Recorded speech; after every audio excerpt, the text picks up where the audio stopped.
ওই দেবকীর সেই অষ্টম পুত্রের মুখও দেখতে পেলাম না। অবশ্য ওই মুখ দেখার ইচ্ছেও আমার নেই।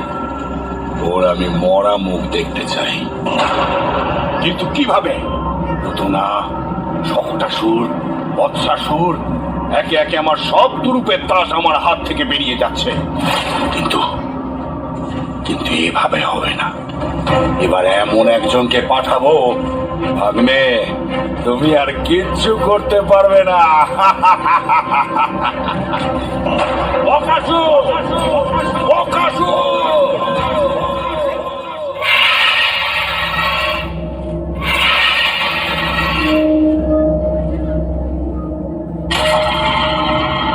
না মহারাজ, আপনি আমাকে স্মরণ করেছেন?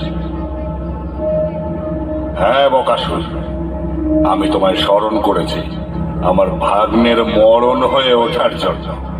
আপনার ভাগ্নের মরণ হয়ে ওঠার জন্য? আমি ঠিক বুঝতে পারলাম না মহারাজ। বুঝতে পারলে না? কেন বুঝতে পারলে না?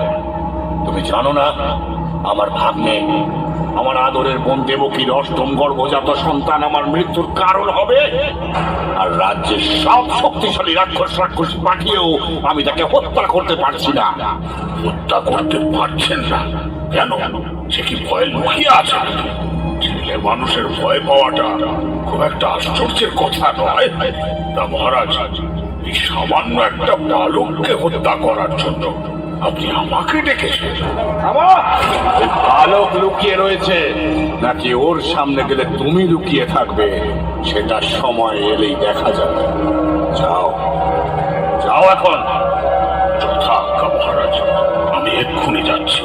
আর আমি শপথ নিচ্ছি মহারাজ, ওই বালককে হত্যা করতে না পারলে আমি আমার মুখ আর কোনোদিনও আপনাকে দেখাবো না।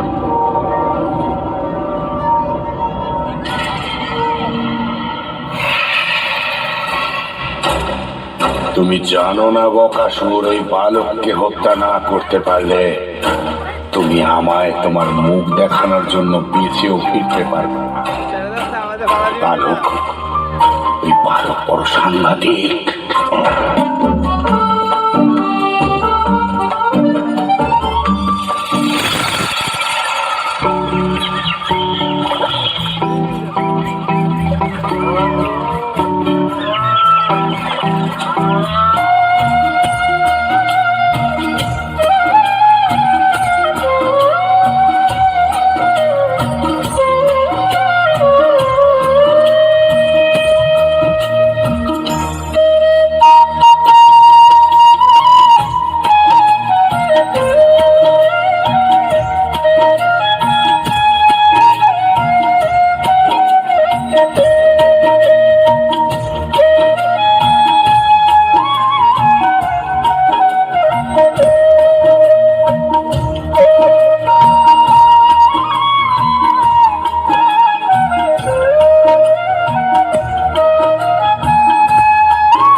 দাঁড়া দাঁড়া, শান্ত হ, আমি দেখছি কি করা যায়।